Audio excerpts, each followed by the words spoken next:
What's up, gamers? Today, we're checking out Mojo Melee. This video has been sponsored by the Planet Mojo team. I've also acquired a few of their more inexpensive Mojo NFTs. But as always, you're going to get my unfiltered opinions. I've been wanting to check out Mojo Melee for a while now. They have a very cool partnership with Amazon Prime Gaming, which certainly caught my attention as they are one of the largest companies in the entire world. If you have Amazon Prime, then you have a free claim waiting for you that includes a free Mojo NFT. Check out my linked tweet for some step-by-step instructions on how to claim that. And while you're scrolling down there to find that link, make sure you hit the subscribe button as well. Once you've created your Mojo Melee account, the game is going to drop you immediately into the tutorial and start showing you how things work. Let's take a look together ourselves. Here is one of my earlier matches. Duel is a 1 versus 1 PvP game mode, and it is the core of Mojo Melee. Mojo Melee is a 5-round auto battler. Your team is made up of 1 Mojo, 4 champions, and 2 spell stones. Here is what the opening battlefield is going to look like. Each player has a side to manage and 3 random options to play from their team. You're also going to start with a stage 1 Mojo on the field and your 3 random options. You also have 10 energy at the start of the game.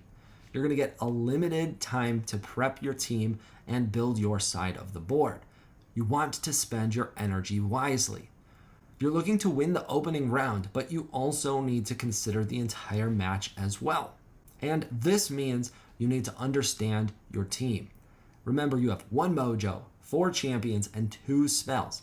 All of them have 3 different stages. If you click on any of them, you're going to see stats that have 3 options for each category. These represent their stats at stages 1, 2, and 3. Each time that you play something for the first time, you're going to get the stage 1 copy.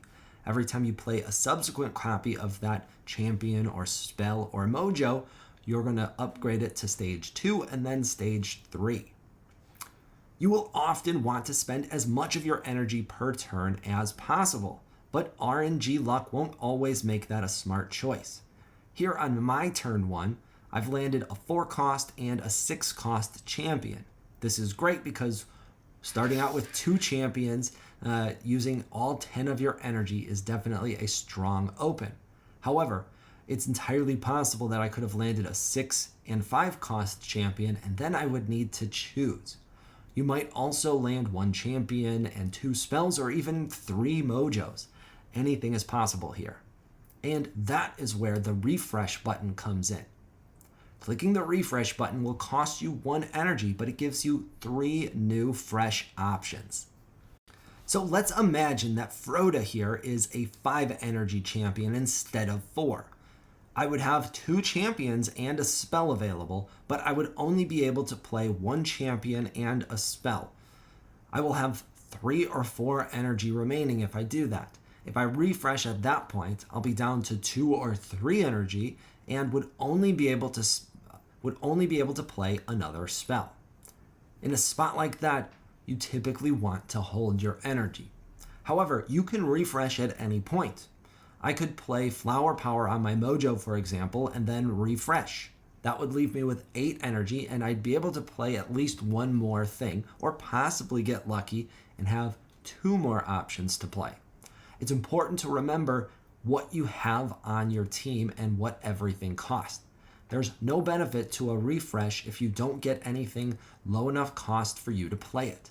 You only have 7 characters and spells on your team, so this shouldn't be too difficult to keep track of. Once the timer at the top runs out, both players will see the auto battle play out. Pay attention to what happens here. You both need to learn how your team is behaving, as well as what your opponent and their team is doing as well. And each round you're going to continue to build up your board. I've chosen to play both champions. Clawhaven is my tank and he goes up front. Mojos attack from range, so does Froda. Froda's ability is a heal and he teleports automatically to the lowest health character left on your team. My opponent has chosen to buff up their Mojo, so our 3 attackers here is too much. Now it's time to prep for round 2. I get 10 more energy and I've drawn 3 champions. 2 of them are 6 cost and 1 is a 5 cost, so I'm only going to be able to play 1 here. Upgrading Clawhaven to stage 2 would be a good option, but I want to keep pressing my advantage, which is having more characters on the board, so I like getting Sumatra out here instead. He goes up front, and I reposition my ranged attackers and decide to save a full 5 energy this round. If our opponent is able to catch up and win this round, we're going to be tied 1-1, but I'll have 15 energy to spend in round 3. If they can't catch up here, we're going to take a 2-1 lead, and I'll still have that 15 energy to put them away in round 3. Again, no extra attackers get played, so round 2 ends up going our way. In fact, our opponent here doesn't seem to be great. Okay, now let's jump over to take a look at the most competitive match that I have played so far. We're jumping in right after round 1, which I have lost. It was a similar start, though my team has been updated here. General Dox is a 5-cost high armor tank. I like Clawhaven's ability much better, but the lower cost of General Dox here makes my team a lot more flexible. You can see how I've played round 1, with Dox up in front, with Froda and my Mojo providing some ranged attacks behind. However, Dox didn't hold up long enough, and I didn't have enough DPS in round 1, but it was quite close. I used only 9 energy in round 1, so I've got 1 extra for round 2, which proves to be very important here. I've drawn Sumatra, which is perfect. He is a brawler that deals a bunch of melee damage. We add him up front and have 6 energy remaining. This team only has 4 and 5 cost champions, so refreshing here means that any champion I land will be playable. I do that and we land a Mojo and Dox. I like to prioritize survivability, so a stage 2 Dox is my choice here. My opponent is running the Flower Mojo, which is the same Mojo that I'm running.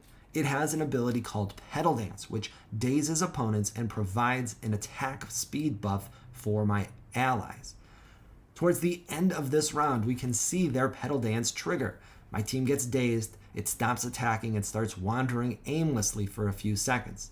This allows his team to get off some free attacks, but since he's down to just his Mojo at that point, it's not nearly enough, and we take round 2 to even things up 1-1. This time I've drawn Mojo and 2 attack spells. Not ideal, but we have the advantage now. At 10 energy, a refresh is risky as we'll be able to play anything, but there's a decent chance it's only one thing. Instead, I buff my Mojo to stage 2 and give him the attack spell and buff that to stage 2 as well. My Mojo survived the last round, but barely. Since he has the attack buff, we want to keep him clean. I reposition to protect my Mojo and we're off. As you can see, my opponent still gets an attacker to my Mojo, but their team has been split.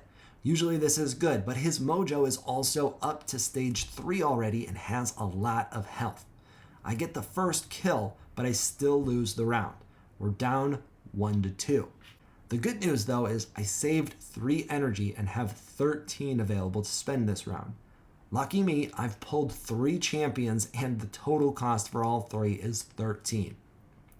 Even better, playing the full hand gives me 4 of my 5 characters at stage 2 and a stage 2 attack spell. Death Colo and Sumatra are my damage dealers, so this is really ideal. I play everything knowing that we must win this round and force a deciding round 5. Round 4 goes great. His Mojo is still a pain, but I like where we are sitting. I decide to upgrade my Dox and Mojo to stage 3. Also notice that Doomslayer has put an offensive spell on my side in the last round, which hit my Death Colo, so we are going to reposition a bit again and try to avoid that. Time for round 5. My team's superior positioning has made all of the difference in this match. I kept my team strategically stacked so that he'd attack me in the way that I want. It wasn't always enough, but notice how my team keeps getting the first kill. That slows down their DPS and gives me an edge. Some closing thoughts. I have found that early RNG makes a big difference in the overall outcome, so I like to be pretty aggressive with refreshing my opening hand if I don't like it. Since I always start out with a Mojo on the field and Mojos have a ranged attack, I prefer to open with a tank. If I don't get it in my first hand, I'm comfortable refreshing and playing a smaller opening, but also saving some energy so that I can take control in round 2. Remember though that your opponent is dealing with RNG on their side as well. You'll still be able to win round 1 even when you have a weaker opening. You need to avoid refreshing too often though, or you'll go into round 2 with both a weak board and no extra energy. And that wraps up today's video. I've been having a lot of fun playing Mojo Melee, and I'm glad that I took the time to check it out. In fact, I intend to keep playing and see where this goes.